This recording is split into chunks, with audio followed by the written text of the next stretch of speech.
Okay, good morning everybody. Thank you very much for joining us and welcome to the final session in Roger Gomm's workshop, Policing in the Time of Pandemic, Police Operations and Crises.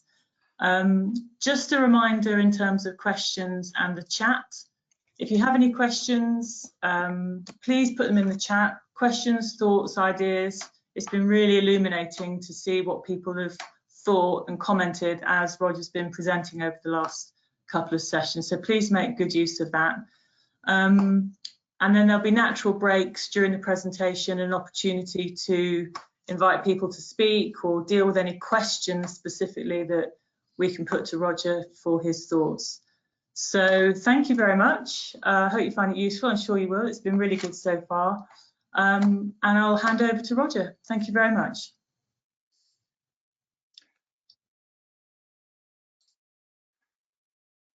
Well, good morning, ladies and gentlemen, or good day to you wherever you are in the world. Welcome back to the, as Karen has said there, to the final session.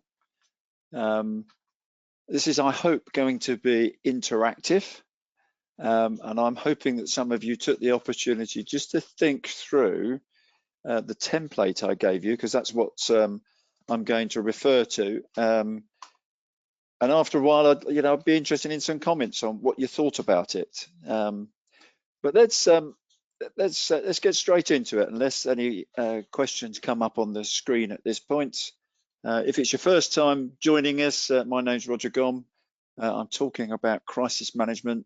You're on the final day where I'm just going to show you, or show everybody, or share with them a process that we have looked at for assessing the impact and wider consequences. We're going to look at COVID from a policing perspective, but it is possible, whatever the incident is, an assessment of the situation is really important, which I'll emphasize, I suspect, more than once. Obviously, we're going to look at the current COVID-19 coronavirus incident as our crisis. Significant impact, but if you imagine, it doesn't really matter what it is, it's a process. So the sort of key questions early on, if someone was to tell you, as we shared the other day, someone was to approach you, or you get a phone call, the crisis centre is opened, or we need our strategic leader, they're going to tell you what has happened, what is happening now, and what they've been trying to do about it. And this is really your first source of information, unless it's been building up over time, perhaps in the way that COVID has. But your role, the strategic person's role, the crisis manager's role, the strategic leader's role is to think of the so what. What might the implications and wider impacts of this be?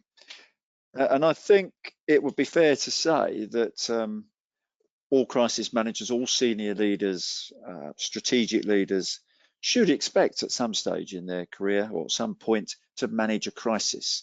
It could be internal, it could be external. Obviously, we're going to look at a rather big crisis.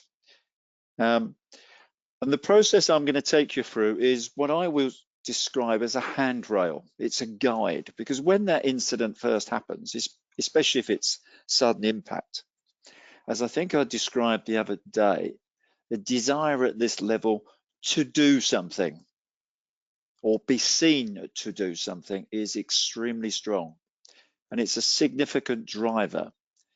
But what we need people at this level to do is to sit back and think. That's perhaps why it does not suit everybody. It's not a role that everyone can perform, because we do need to assess the situation. And this is where this tool, I think, is extremely useful. That's why we call it the strategy tool. So we need to understand the situation. Then we need to be able to provide direction, usually some objectives. What are we trying to achieve? What are the outcomes we want? Then there will be some, at this level, actions. Clearly, if it's just happened, you'll want to find out more information about specific areas. But it still doesn't get away from the fact that we must establish what is happening and what it means, which is what we're going to look at now. So a really powerful tool. I would just emphasize that it is a process that goes through, I believe, emergency services and other agencies. They turn up at something and they naturally have a quick look and they're making an assessment of the situation. Their usual objectives are to protect the public, and their actions will fall out of that. So this does actually follow our normal behavior. But the difference is, of course, operationally and strategically, it's that stand back and think, which is that big challenge. Anyway, let's start to have a look. So the process we're going to look at to assess the situation is this one here, as I explained on Wednesday: scale, duration, impact. And it's a really powerful tool once you get it together, which I hope we start to see. So scale, just as a reminder, is how big is this incident? And it's in terms of geography. If you imagine a sheet up on the wall and it's got some key points of where the incident is, everyone can pick it up very quickly. The biggest challenge is, how long do we assess? Because we may be wrong. It's an assessment. How long do we think that it's going to last? Today we'll keep it easy. We'll look at just the response and the recovery phase. How long do we think it will last? Then the impacts, doing what to whom and where, and it is those wider impacts. It's tracing them out. It is an impact tree analysis. Those that you are confident with root cause analysis, root cause is the left-hand side. We're looking at the right hand, the impacts, and it's the wider impacts. But anyway, in the hope that you looked at this overnight, I have a blank piece of paper. And I think there are some questions that will appear from my able technical supporters, because I'd like to know how big you think the scale is. If you can see the poll there, it's local, regional, country, continent, global.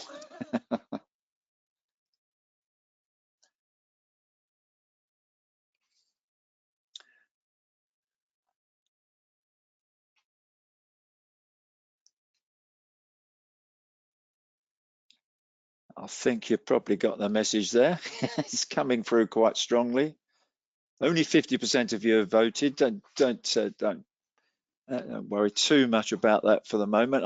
I tend to agree with you. I think this is clearly a continent and global incident. Now, if I was writing this, let's say, as a London police officer, I would write down London first. That's my local. I might miss the regional piece out. It could be just the southeast. It's certainly hitting the whole of the country, the UK, continents, Europe, Asia, Middle East, Africa, South America, America. So continents is not wrong, but I think that the big thing to remember, this is a global incident. And actually that sort of should be telling us that this is top of the tree crisis. This is government engagement, and it's all hands to the pump. So good, I'm pleased to see that poll. The next one is more of a challenge. The next poll is going to ask you how long you think the response phase will last. Now the response, we're in the response at the moment. I would suggest you mitigating the impact and stopping things getting worse. How much longer do you think it's going to last?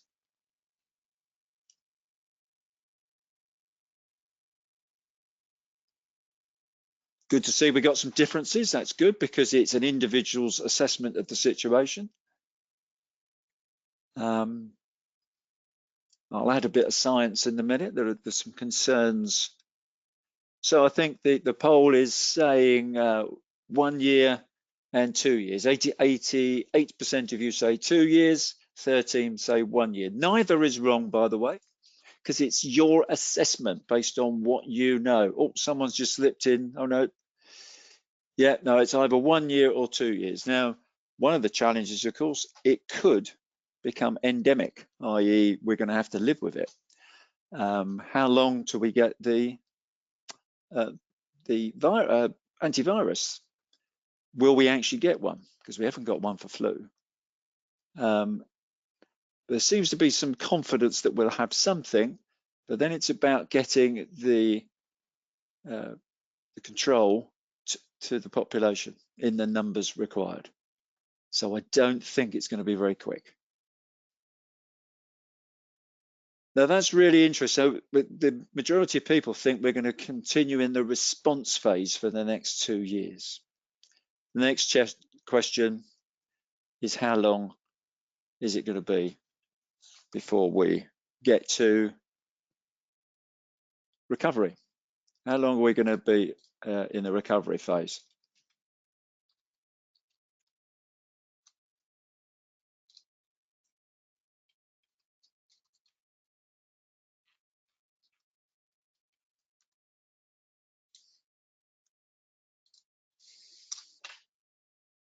That's interesting. 5 years, 10 years.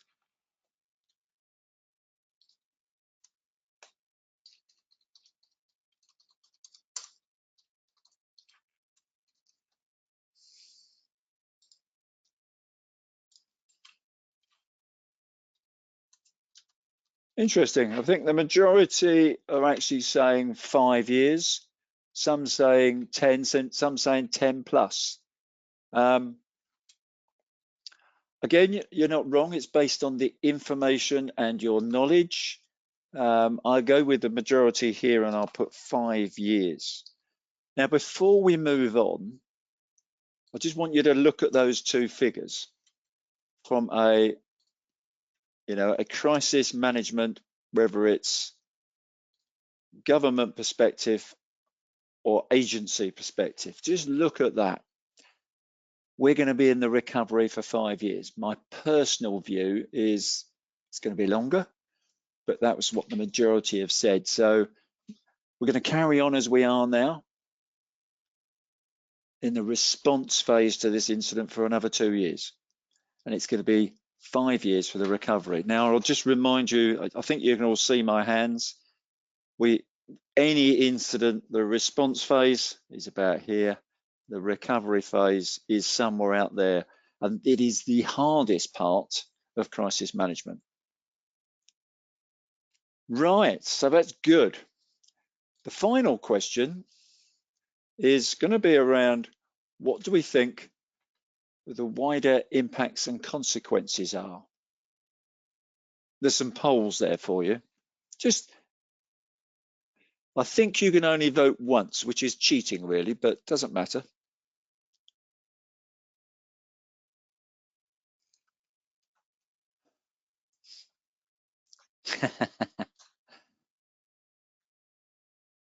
Good. Most people are going straight to the humanitarian. Oh no, it's a bit of a race there. Humanitarian, economic, critical national infrastructure, essential services. Interesting. That's a bit of a trick question, if I'm honest, but it's really good to see the answers coming in, because it's actually a combination of all of them. But it's good to see that the key ones, people, or the humanitarian, the economic. I think you might be surprised when we look at the community safety from a policing perspective, but okay, that's really useful. Well done. I'm just going to go back to my slides. That's my view. That's my assessment. I said 10 plus years. Doesn't mean you're right and I'm wrong, or vice versa. That's just my assessment. And on the right-hand side there, the impacts. I agree that the humanitarian, the economic are significant areas of impact. And we'll start to have a look at these. But if you just look at the words, so it's the people issues first, as we've talked about. It's our primary focus. Critical national infrastructure or the essential services. Now, these if you're not au fait with the term critical national infrastructure, is that all the apparatus, all the structures that are in place to manage the country. It includes the emergency services, police, fire and ambulance, health service, gas, water, electricity, nuclear industry, chemical industry, food industry, transit. It is a big thing. Vital at any incident that we keep our critical national infrastructure or our essential services running. So keep that in mind. And I think a thing for all crisis leaders is community safety. You might just put the word community, but I like to put community safety and security. If you remember back to day one, I think it was, I talked about the role of government to provide a safe and secure environment for its citizens and businesses to thrive. Safety and security. In a lot of countries, that's a combination of policing, other emergency services, sometimes the military, external borders. So that's how it's provided. Definitely the economic is there. Infrastructure, you could argue, is covered by the critical national infrastructure. Environmental and media and communications. Remember those bullet points when I move on later, because those bullet points are essential. So those of you who got access to the to your keyboards, a bit of typing required. So what I've done is I've transferred what I think are the key issues. I've taken off, you can see primarily because I think it's covered, I've taken off infrastructure. If you look on that sheet there, I've just decided not to have it on this screen. So there's 6 areas which I think are the big areas of impact. And I want us to try and trace out, we'll start with humanitarian, just try to identify the wider impacts and consequences, which I'm hoping you had to think about overnight. So what we would do if we were in a classroom, this would be on a big sheet of paper, same shape as this, landscape, and we would try to trace them out. The first thing we would do is to agree some key areas, so fatalities, casualties, vulnerable, and mental health. But what I'm looking for you to do is to tell me, so what are the issues, the wider impacts around fatalities? Who can just type some thoughts into the chat?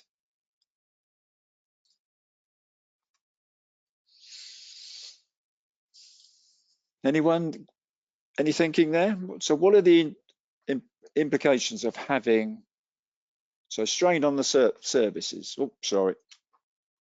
Good, you're getting the idea. So it's going to impact on services, coroners, or I'll just put coroners legal. Good. Fear and anxiety.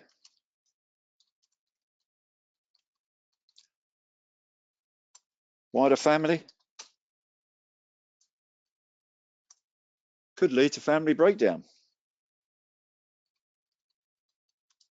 or break up. And grieving, yeah. Grieving, yeah, good. What else we got there? So, oh yes, funeral arrangements, services, or religious, all sorts of religious services. Excellent, good, good.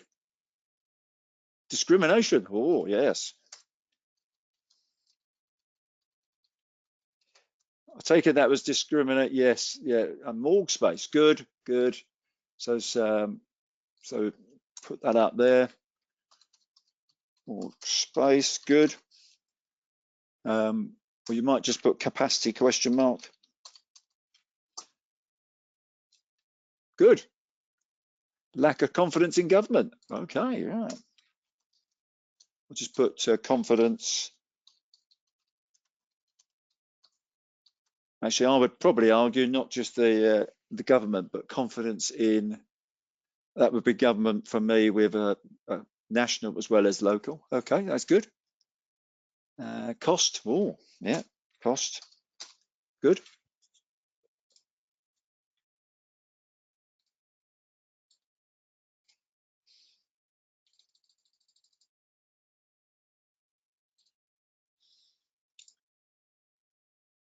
Oh yes, will. So legal, yeah, will. Like,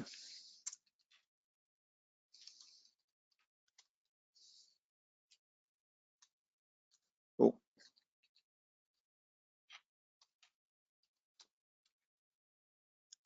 good, good.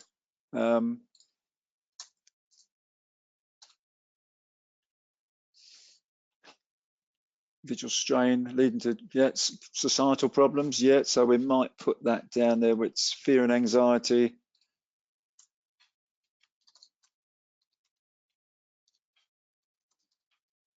Long-term health issues, yeah, good. Probate, oh, yeah, well. Now, what you're doing now is, dare I say, thinking. And this is, yeah, okay, good. So family break, where's family? Family breakup, loss of income, good. I'm struggling to keep up, good, which is good. What I hope what you can see here is it's forcing you to think. And it's thinking about the wider impact. So what we've got, when we brief this, I'll just show you how we brief it while you just reflect on what we've done. If this was up on the wall, we would actually do each of these. But the fatalities, we would sort of say, right, dealing with the people or humanitarian issues, fatalities, it's impact on services, morgue space, capacity, coroner legal issues, the wills, family, probate, probably put in there cause of death. Because that has been a problem in initially. Oh,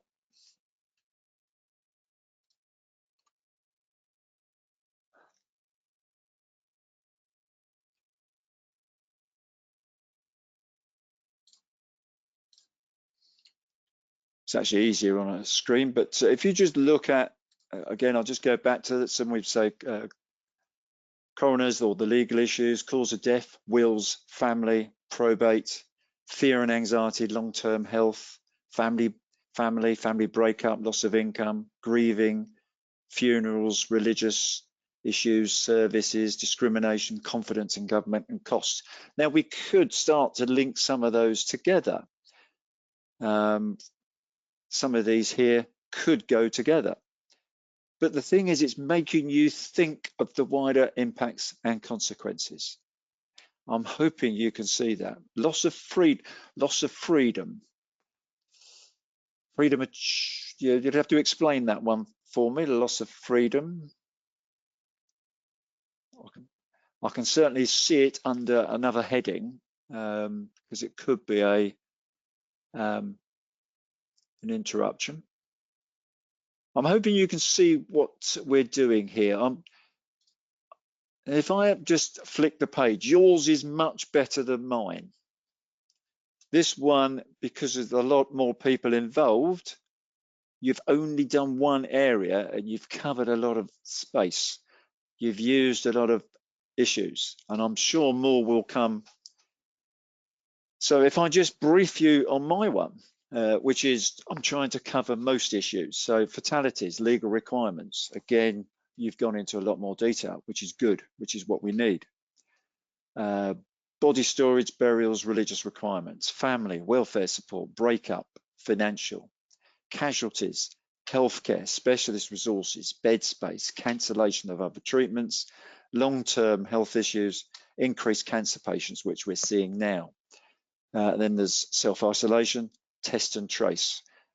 You could be putting in some bullet points about those as we go through, because there is lots of issues, certainly in the UK, with test and trace. Then we are down a bit lower here, we've got the vulnerable, and I've looked children, it's about their care, crime, and fear. Adults, again, same sort of thing, care for them, crime, and fear and anxiety. Then the isolated. There's mental health issues, increasing mental health issues. I haven't got the space to put them in, but increasing mental health issues. And then welfare of people in our communities. Now, I'm hoping you can start to see, it's not the first line. The second line you're starting to think, but the detail is in that third and occasional fourth line. Anyone that's been in the military will be aware of the battlefield assessment or the estimate they would do. It's a very similar process. But dare I say it, going to war or fighting battles is straightforward. Dealing with community issues, the wider impacts of crisis management is quite difficult.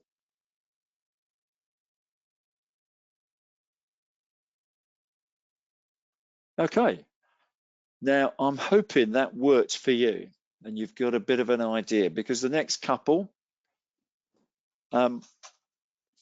this is the next one. So I've written, it's got essential services, our critical national infrastructure. In the UK, these are the areas of critical national infrastructure. Quite a good long list. Some of the things you can imagine can't survive too long without water, transport for our food, finance, all these things. Importantly, just at the top half there, the emergency services. So let's just focus on policing. So this is police, fire, and ambulance. What would you, just type up what you think, just throw some ideas in very quickly. What are the policing issues? Impacts on policing. See what we come up with. Over to you.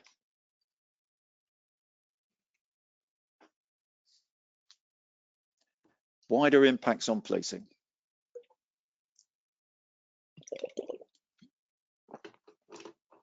Yep, staff or resource staff shortage due to isolation. Yep, great. Next.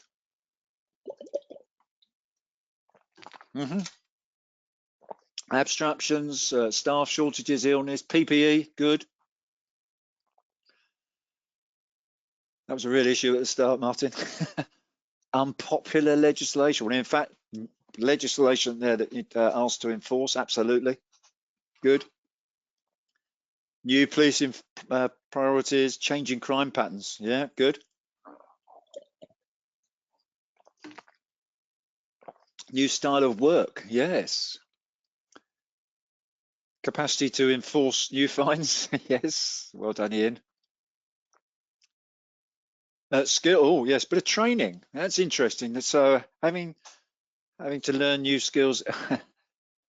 Inconsistency across the country. Cost. Great. Yeah, keep going. What else?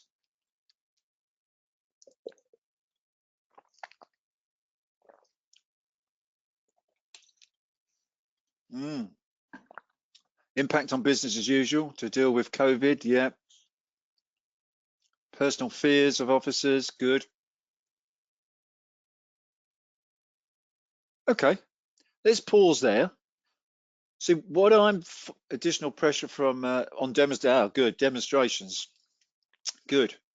So what I'm encouraging you to do there is spend a little bit of time just thinking, and it's if you know I'm sort of managing the thinking. It would be much easier if we were writing this down as it was coming out. I've done a few bits. Now that is really busy, and it just shows you how difficult it is. And I'll look at policing separately. So let's just look at policing. You've added some things in that I haven't got. I have done this with other audiences before. So policing, the critical services, certainly when I joined, protecting people, prevention of crime and investigation of crime. Let's just have a look. So critical service, protecting people, communities. Is that an impact on the emergency response in the UK? That's 999. Visibility, it was a problem before COVID. Prevention of crime, resources, community confidence. investigation of crime, street crime, organised crime, community safety, the impact on the criminal justice system. For a long time, courts were closed down. And as a lot of you have pointed out, the COVID restrictions, it's put an extra pressure on policing. So non-compliance, illegal gatherings, parties, raves, and the health and safety impact on staff. And as I think someone typed in, additional protests.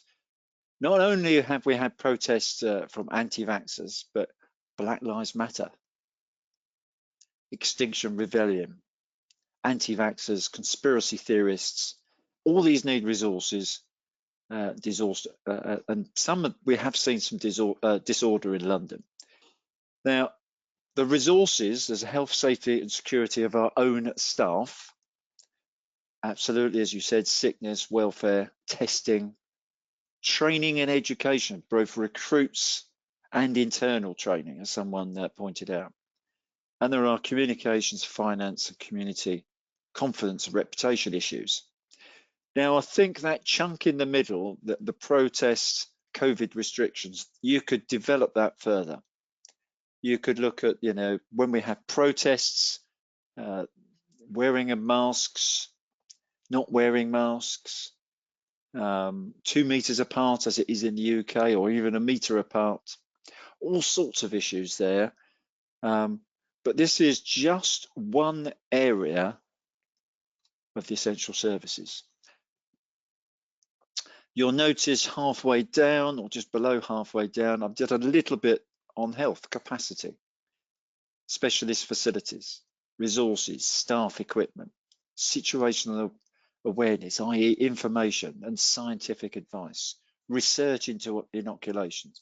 There is a whole bedrock of information that could go down there.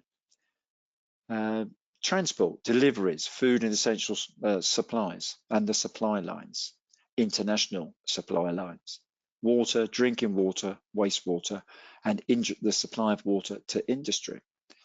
So when you start to think about the wider consequences, I'm hoping you start to see some of the wider impacts. Again, I haven't got the time or the space on my screen actually to unpick all of these, but so that's why we're sort of concentrating on policing. But I'm hoping that just by thinking about these issues, you can start to see the need for crisis management, strategic level leadership required.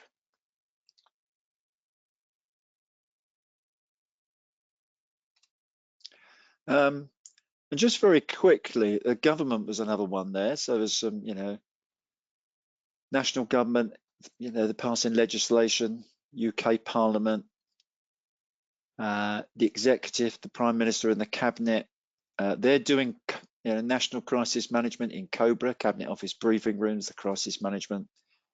I could go on a bit here about, is Parliament holding the executive to account? There has been some judicial interest. Be interested to see how that unpicks. The devolved administration, Scotland, Wales, Northern Ireland, issues there. Local, so county councils, district councils, unitary authorities, metropolitan districts, and the London boroughs. What's the impact? Especially those ones down the bottom, the local services that councils or the government provide. The communities rely on those local services, so they're critical to the safety and security of our communities. So it's just really starting to get you to think. I think you're probably getting the message. I hope so, because I'm just going to move on to the next one, which is about community safety and security. Again, keeping it fairly straightforward here. You could definitely, with a bit of time, get into a bit more detail.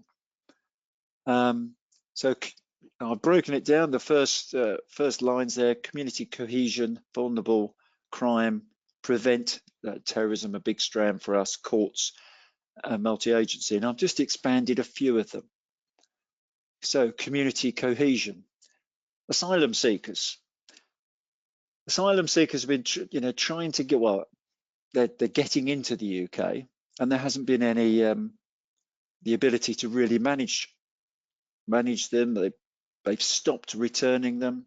They're putting them up in hotels around the country, primarily in the southeast. Be interesting to know what the issues there are.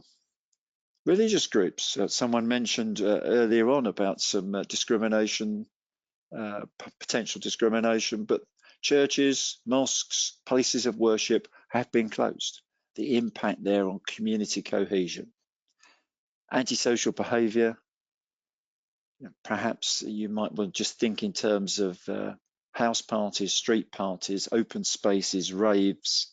Certainly there was one not far from me where they just left litter for about a 2-acre area.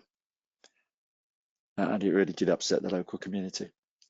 COVID restrictions, the impact that has on human rights, protest, violence and disorder. Vulnerable groups, children, their education is closed, they're now at home. Think that through. And there are others.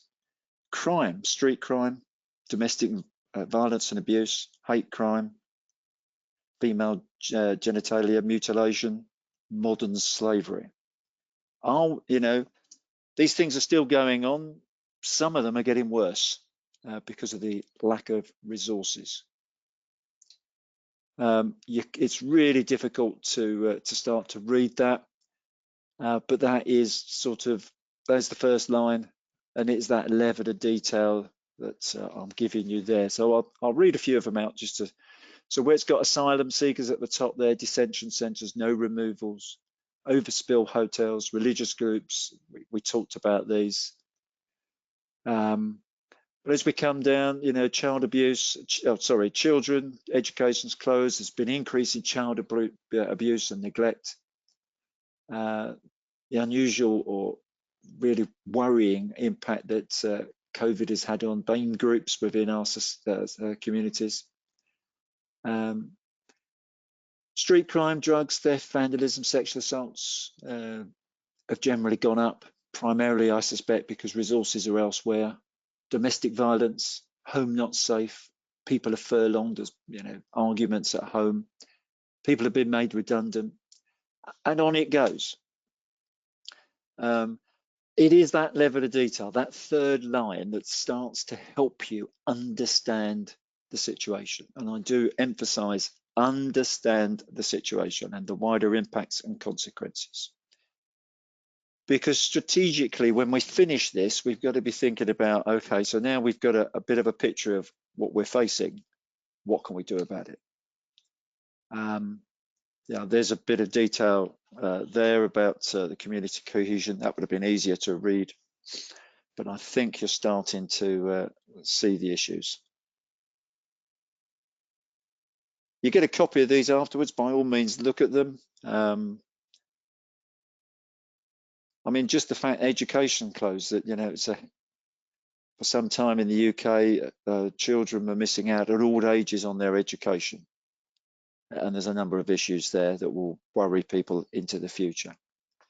And the crime,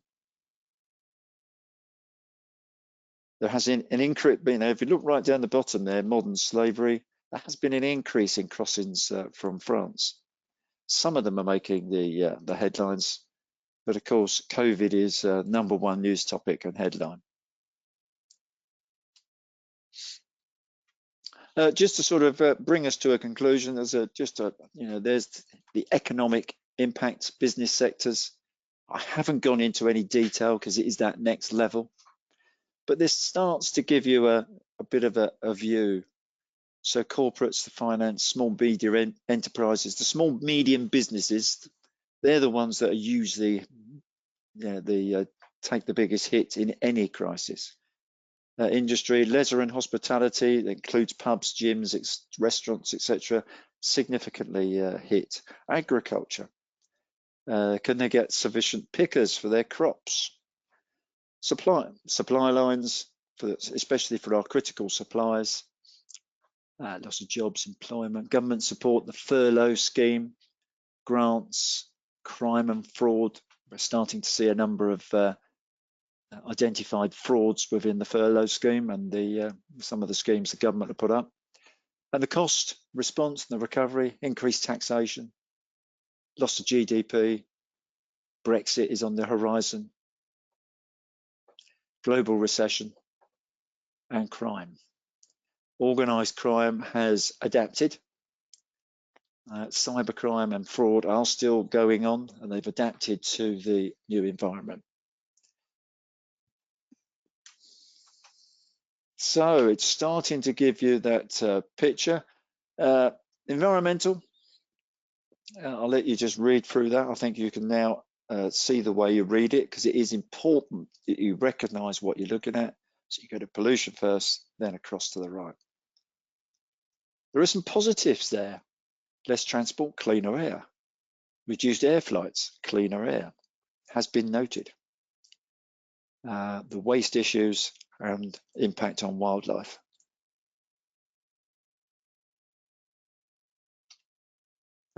Communications, or if you know the media, when we talk in terms of communications, we've got to remember it's internal, external. It's not just the media. It's, as it says at the top, it's between agencies. And one of the biggest requirements is for shared situational awareness, an understanding of the current picture, wherever it is you're working, either nationally, regionally, or locally. Direction, advice to staff. Then it's the commentary on the TV, the radio, the newspapers, social media, websites, experts, and headlines. Any one of these can start to impact on reputation and confidence from the community. Certainly, there is an expectation that we warn and inform the public, we give them communities, and we give them advice. They want it to be honest. We want to be able to trust them. Right, I'm going to pause there. I'm just going to say that was a strategic assessment. That's the assessment. Any sort of questions, observations, or comments on that before I move on? There's been a few questions and comments, Roger. I mean, Ian has just put there huge amount of theorists on social media, conspiracies, etc. Yeah, absolutely. Yes, I mean, Ian, that's a world in its own, as we can recall.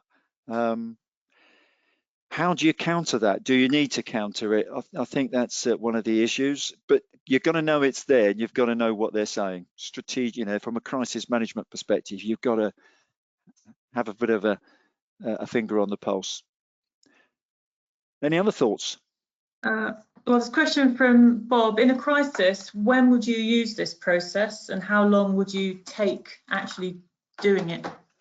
That's a really good question. I personally, I think if it's sudden impact, this is one of the first things you'd expect our strategic leaders, that they need to think about it. How detailed it is at the start is a matter of how much time you've got. But if you look at the screen now, we've got scale, duration, and impacts identified. That's a great start if you just did that.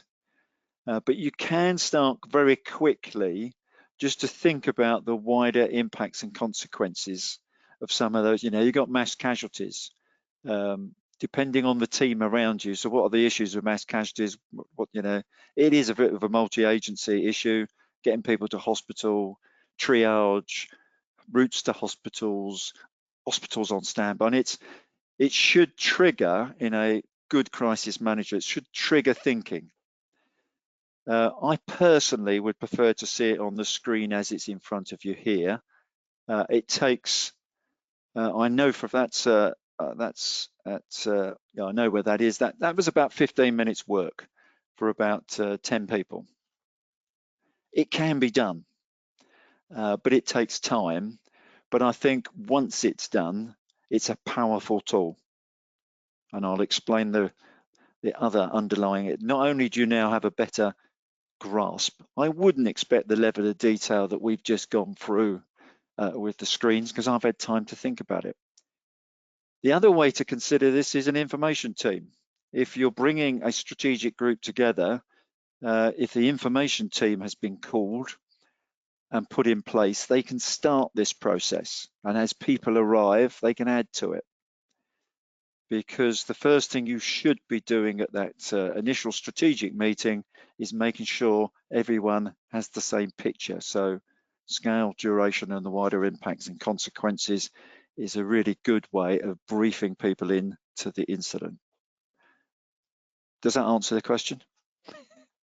Well, the related question is, with the internet and social media being instant, where does that leave police, media, comms and messaging? Yeah, it is instant. We have to be in a position where we can respond. I think in something like COVID, it's who's going to respond, because you want one source of the truth. If it's a policing issue, it's the same principle. Often the challenge is information. Is it sound? Have we got the best information? We're often behind the curve because we want to ensure that we're giving facts. Sometimes the facts, as we showed in that graph the other day, the gap between demand and supply of information is difficult. So sometimes there's a gap, but we've got to do our best. Sometimes we probably need to say, we haven't got all the information at this time, and we probably need to come up with a form of words to support that. Okay, and leading on, Rod's asking, how do you ensure that the whole community and institutions, the whole width and breadth, are involved in your analysis? How do you know you've got everybody's input? Well, it's initially you probably won't get everybody together, but if you've got a basic one up on the screen like this, I'll guarantee to you, but perhaps you get someone from the local authority with a different perspective, you can add to that detail. So I think someone did type in, this needs to be timed. We normally take a picture of it, and it can be updated. As more people become involved, it can be updated. This is where your information team are so useful. Having said that, a good information team, I've seen them operate, because they've done it a few times, they start to recognize some of the challenges, and they'll put some information up there and put question marks next to it. So perhaps when the local authority turn up, they can actually ask them about certain community services, and either put a line through it or underline it or something. So it is practice. Can I? Go on. No, you. I was just about to say, is there any comments from our colleagues overseas? Any sort of observations?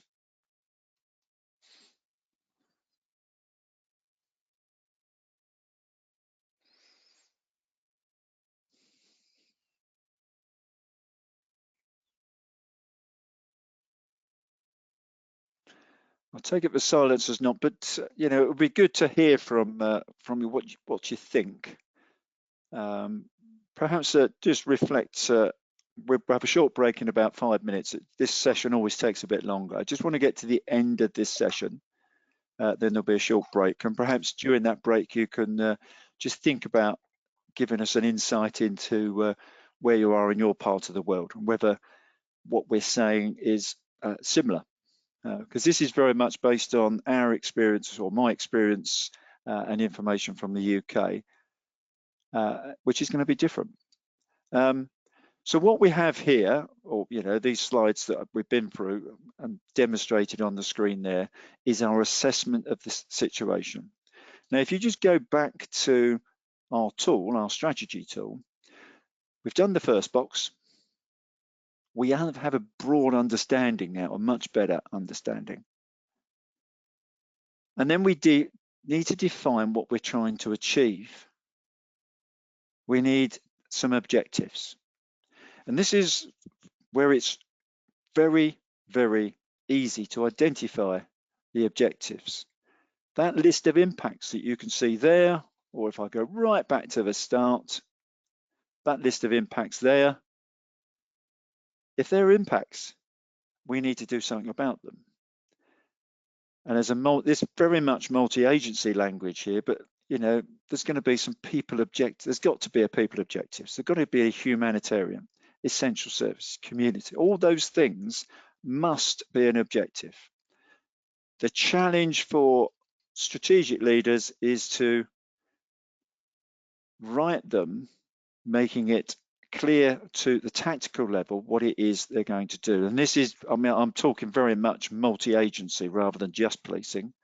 You could just pick the policing issues out. If we went to the policing slide, let's just find the one that says policing. The objectives would be quite simple: maintain critical services. We'd have to look at our how the objective around managing the COVID-19 restrictions. We've got to be prepared for process. All of this requires resourcing. What are we going to do about training, education, communications to our internal and external, finance, recognizing the community confidence and reputation? It is that first line. So just, if you just look at this sheet here, which is a different incident altogether, you can see the impacts. That would be, they become objectives. Something like that for a London borough, or for London boroughs, for London, if you like. So the aim is quite straightforward: to provide a coordinated local multi-agency response to the residential business communities of the London boroughs, if you're writing something for London.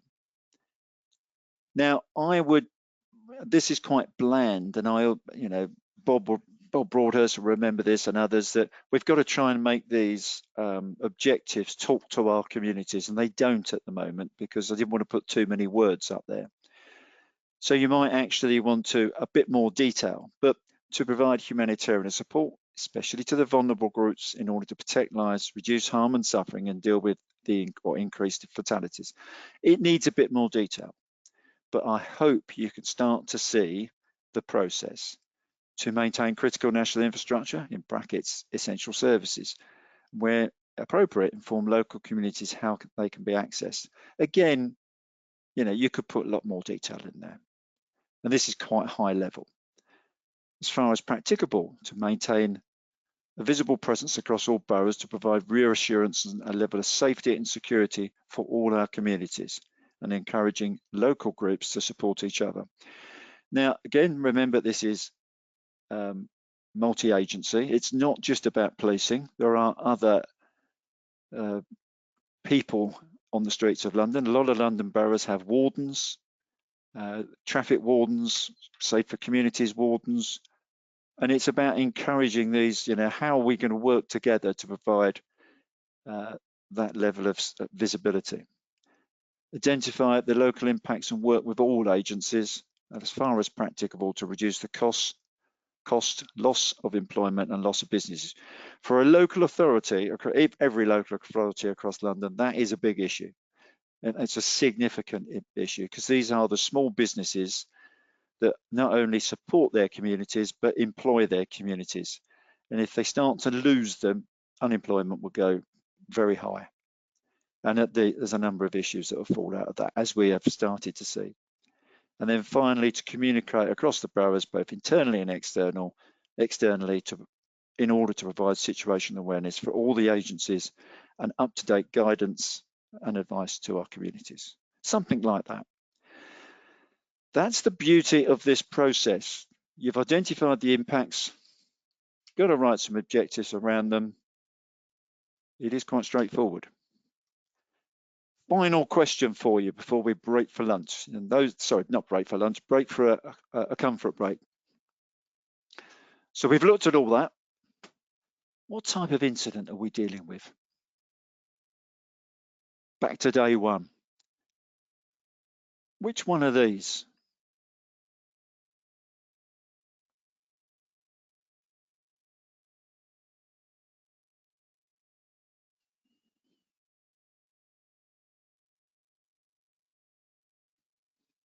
We couldn't do this as a poll because there's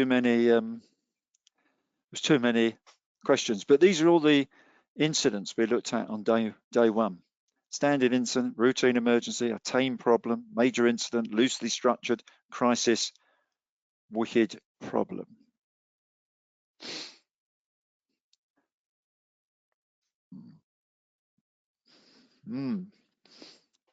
Does anyone think it's a wicked problem? Thank you, Rod.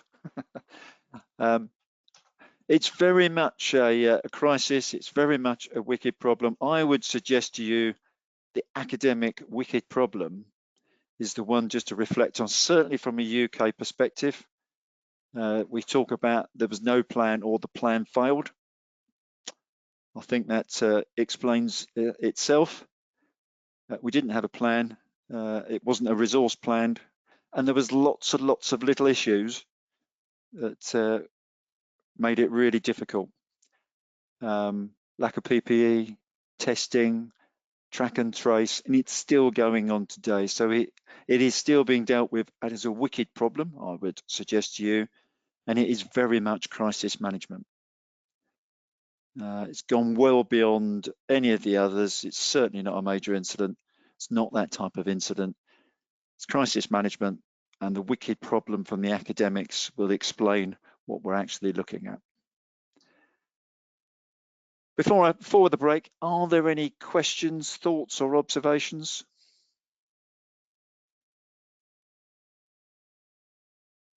Yeah, that's a fair comment, Bob. People are different agencies treating it a different way.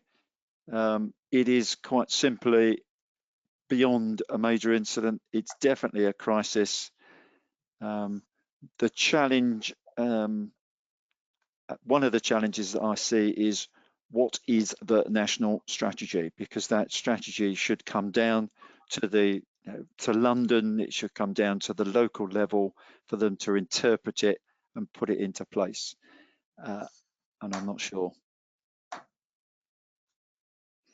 that actually is happening. Okay, if there's no questions, then Karen, I suggest a 5-minute break, and I'll just review what we've done and seek to get some feedback. So 5 minutes, it's I'll give you, so let's say 10:05. Is that okay, Karen? Yeah, perfect. We've got two different clocks here. One says 1 minute to 10 and the other says 2. So 10:05. Just over 5 minutes, and then we'll carry on. Perfect. Thank you.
Okay, are you ready to?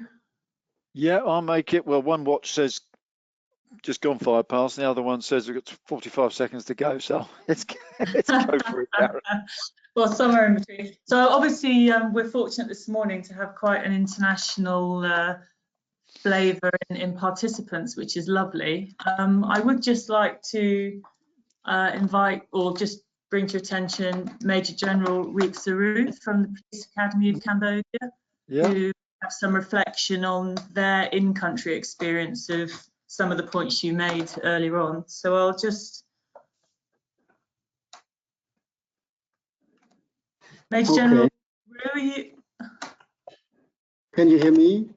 Lovely, perfect, yes. Roger, over to you. Okay. So, the floor is yours. It's good to hear from you. It'd be really interesting to have a perspective from Cambodia. So the floor is yours. Thank you, sir, and thank you for all participants around the world. I just want to share a few comments about the crisis management in the context of Cambodia. Here we have at the top national government level, we call NCDM, the National Committee for Disaster Management. So we prefer to use the word disaster than the word crisis in terms of non-criminal offense crimes in general. So with that, this committee is chaired by the Prime Minister and vice chaired by the relevant ministers, what we call the senior minister or deputy prime ministers in charge of disaster management. And this committee has its lines agency from national down to the local level. So we had at national committee for disaster management. Then we have provincial committee for disaster management, district committee for disaster management, and commune committee for disaster management. And with this, any disasters, especially the natural disasters, for example, flood and so on, then will lead by this particular committee. And this committee will require to every concerned ministry to take part in collaboration to handle the situations. That including the armed forces, we have military, we have the gendarmerie and the police force across the country. And in case of a particular crisis or disaster caused by the crime, whether it's a minor or major crime, it will be led by the Minister of Interior. Minister will directly command to the Commissioner General of National Police, and then the Commissioner General of National Police will command further to top down to the police across the country and will take action. In that, in collaboration with all the law enforcement agency, including the gendarmerie, the local authority, district governor, provincial governor, the commune chief, as well as the court people, the judge and prosecutor, according to the nature of the crime. So this is the context of Cambodia.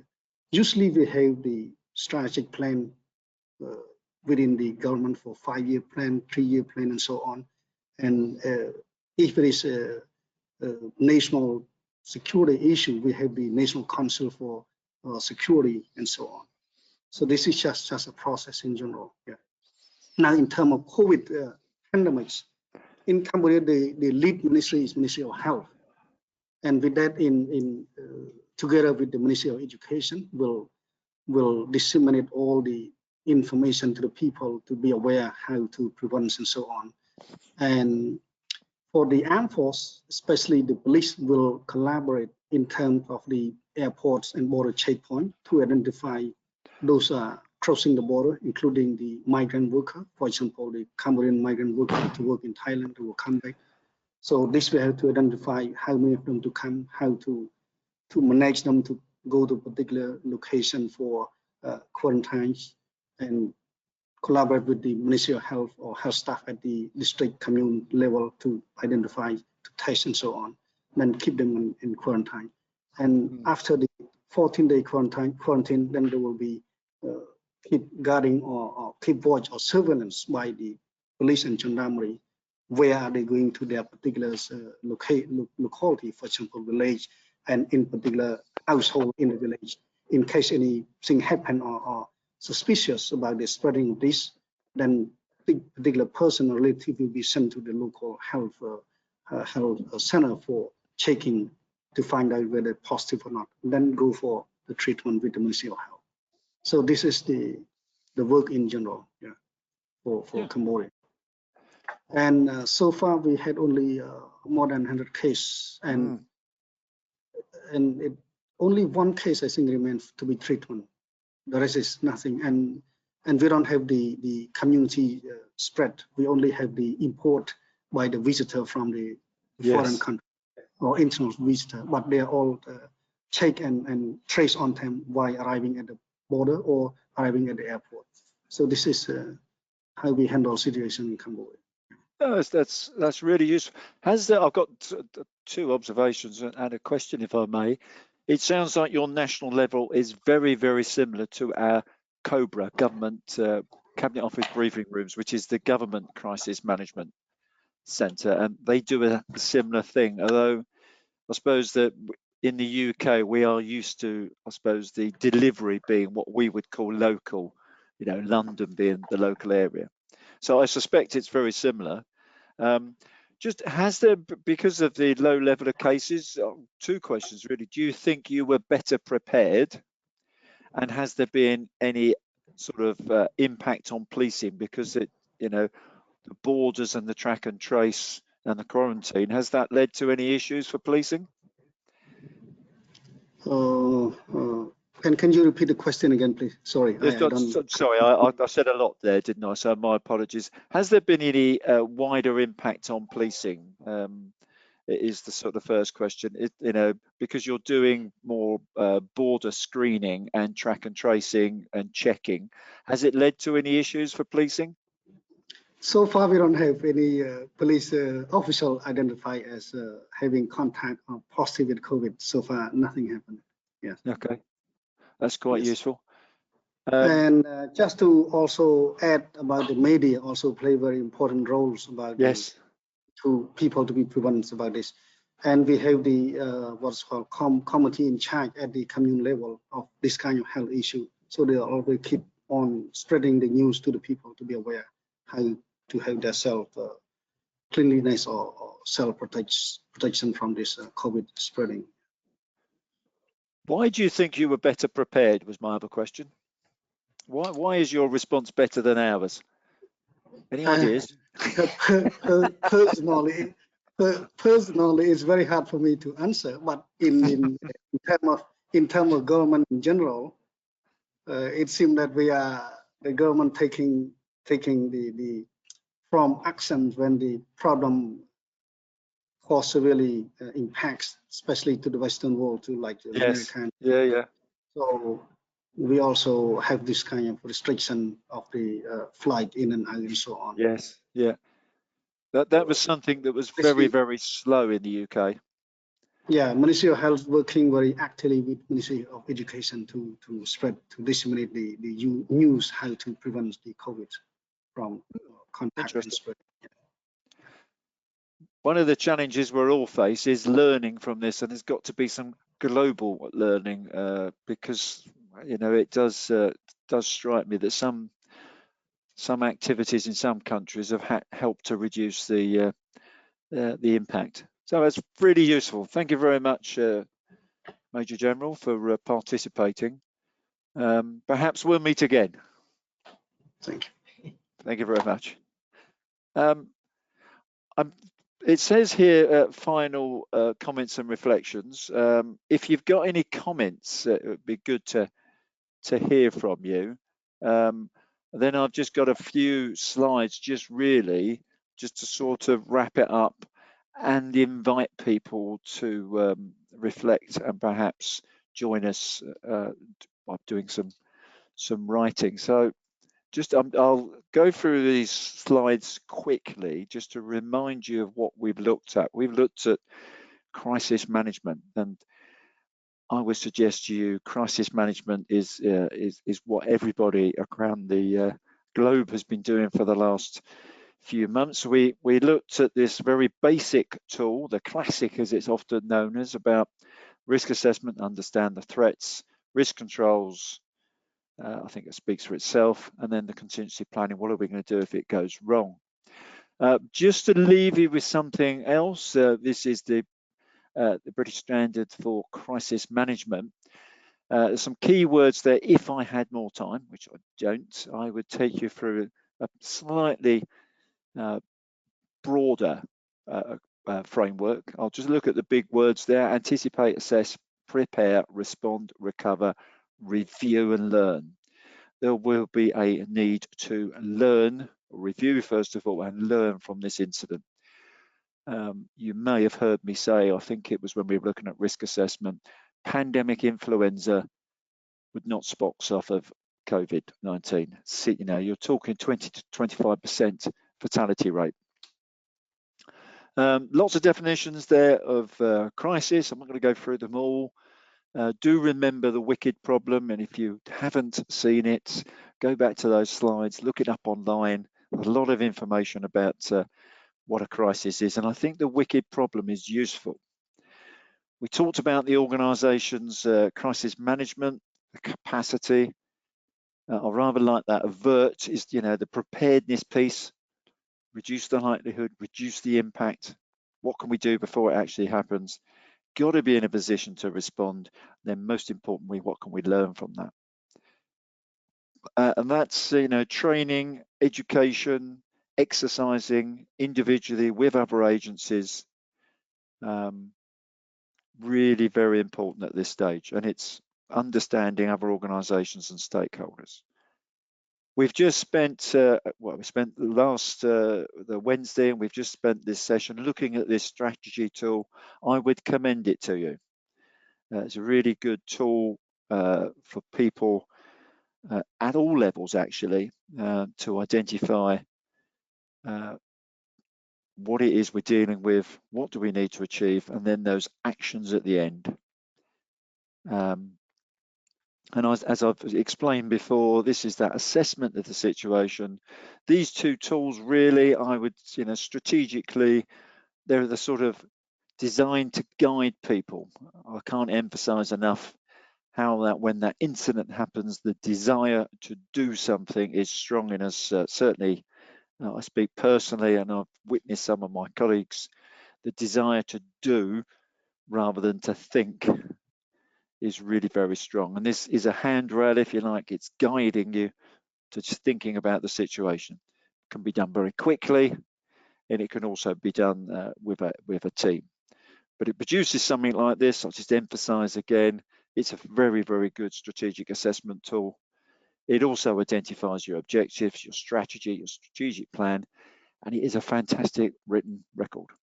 If you imagine in a period of years later, you were asked to demonstrate your, you know, what was your assessment of the situation. If you had all these pieces of paper, or at least a picture of these pieces of paper, this is what we started with. This was our assessment. I think the legal profession would move on to the next question after you've explained it.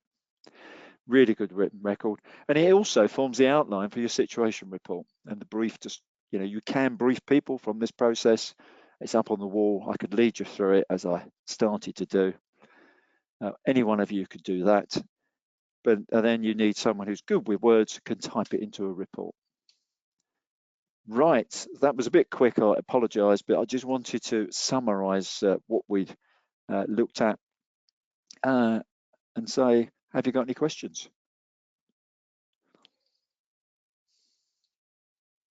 Roger, there was a question from much earlier on in the presentation. I would just like to, if we can, take you back and invite Andy to just, if I can just find his, there we are. Andy, would you be able to, if you're there, just raise your point that you made back in the first session? Yeah, sure. Thanks very much. I don't know if you can you hear me? I can hear you. Yes, Andy, go ahead. Great. Yeah. Listen, thank you very much. Firstly, for a fascinating series of workshops. Yeah, the point I was making earlier on was from my experience as a police emergency procedures advisor to strategic commanders. What I found was that it was quite often challenging to get strategic leaders, usually chief police officers in significant incidents, to focus on the role that they had, as you pointed out at the start of the presentation, to sit back and think and set the strategic direction, to work with other partners, to make sure the tactical commanders had the direction and the resources they needed to take decisions on the ground, and then to work with partners to on the recovery phase. I wondered if that was something you and others had experienced as well. I'll answer from my perspective, but there are a few of my ex-colleagues around. I would say yes, I recognise that, and it always. I think it's down to training, education. The strategic command course, in my view, this is my view, is not what it was. I have delivered strategic command courses overseas recently. I've been going backwards and forwards to Rwanda for the last 7 years, and I think their strategic command course was better than that presented in the UK, because it was over a year, included a bit of education, and it had a lot of what I've just taken you through over a 2-week operational phase. And you may know that that sort of operational element is taken out of the strategic command course. They used to do it. In fact, I was invited down quite a few times to run exercises for them and take them through some of this. They're expected to arrive at the course with the background knowledge. My personal view is training and education gives them time, just especially on a strategic course, gives them time to reflect and think about what it is they're trying to achieve. So there's a big gap for me. That's a personal view. And actually, it's about training. The other thing is it's about exercising with partners. And if you ask the right questions at exercise, i.e. question number 1, what's your assessment of the situation? Question number 2, what's your joint strategy? And that's what they've got to do. With a bit of practice, they get used to answering those questions. That's how I achieve it. And then the second point you made there about the response, they tend to focus very much on the response. That's a failing of policing in my mind, because recovery is the hard thing. We should, the police service, I'm still talking in the terms of we, the police service should most definitely be engaged heavily in the recovery, because it's the safety and security and rebuilding communities. Why aren't they there? It's a really good question. And I think that's something that needs to improve nationally. Okay, yeah, thank you. Lovely, thanks, Andy. Can I just draw you, Roger, to which do you think is the most challenging? Assess, respond, or recovery, and why? Yeah, thanks, Rod. The assessment, to assess something, it's a process. That's easy. The assessment is easy. The respond bit is difficult because it's about, people's lives are at risk. And it tends to be a shorter phase, whereas the recovery is long term. It's coordination, it's planning. And as a colleague has just said there, people are dropping out. The recovery goes on for many, many years. I'll ask you, Rod, have families recovered from the 7th of July terrorist attack on London? Will they ever recover in their lifetime? So recovery goes on and on and on. The Metropolitan Police have still got 2, and Westminster City Council have still got 1 family liaison officer attached to bereaved families.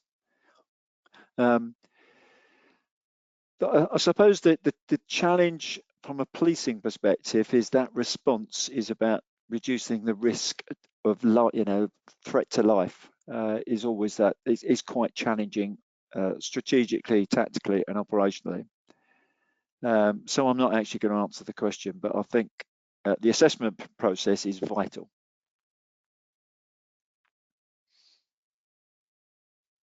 Any other thoughts or questions? Yeah, there's a few. There's one from Martin. Do you find multi-agency tabletop exercises work well to promote understanding? or Yeah, not? that's a good point, Martin. Thank you. Yes, they do. As I indicated, the skill is actually in the questions, because I think the colleague who spoke a minute ago explained that if you're not careful, first of all, someone needs to chair that group, and that's quite important, that you have an individual, a chair who's not also a strategic commander.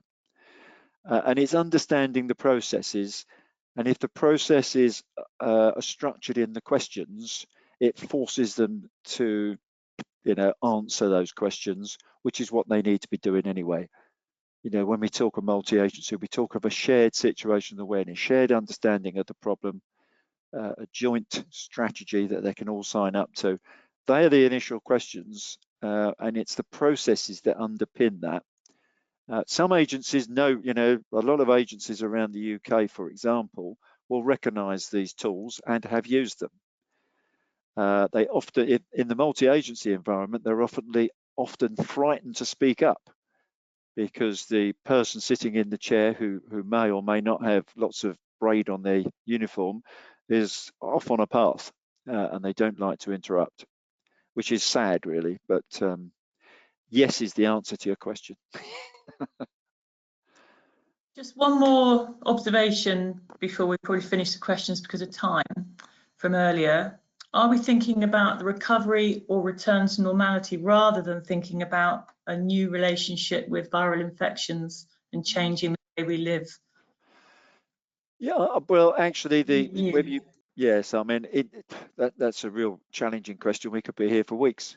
I think it will be different. The future is going to different. We may have to live with COVID-19. It may become endemic. It's certainly woken us all up to other infections. Pandemic influenza is still the #1 threat in the UK. So it's the environment which we go back to, if we go back, or the new normal, as some people would call it, is all part of that recovery. The key to it is we need to review and learn from what we've just been through in order that we can improve in the future. I personally think the recovery, when you start talking in terms of people and the economy, we're probably talking at least 5, if not 10 years, as some people said. 10 years for us to get back to a semblance of where we were, but it's going to be different. I think, as an example, working from home, actually, there are some benefits, there's also some challenges, but I think companies will offer working from home for lots of different reasons, more to their staff than perhaps what they did in the past. I'm going to leave it at that.